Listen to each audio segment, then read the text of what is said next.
wa qaulihi da ko faɗin annabi sallallahu alaihi wasallam da yake cewa mai yuridillahu bihi khairan, duk wanda Allah yake nufinsa da alkhairi duniya da lahira, yusuf minhu sai Allah ya jarabce shi da wata musiba da za ta tada mai hankali, sai zama kafara ne ga zunubansa. Yanzu da za mu mai da al'amarinmu da gaske ga Allah, wannan hashib nan da aka shiga dinnan, Allah kaɗai sa irin kakkaɓan zunuban da zai mana.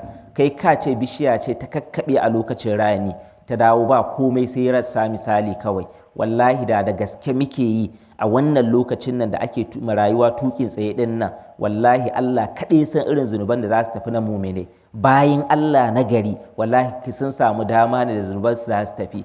To amma mu ba abin da muka sani sai ci sai sha, luxuries. Mu dai ba ma tuna cewa kamar gidan duniyan ma gidan jarabawa ne.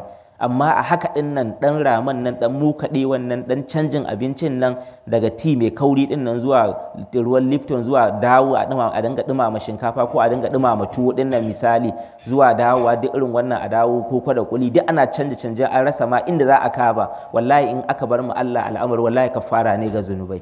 Kaji wani abun kuma yanzu ana nan wani sai ya rasu ya zama wannan wahalan da ya sha a cikin shekara ɗaya nan na hawa mulkin mutanen nan sai ya zama ya tafi lahira bai da zunubai sai alkhairi.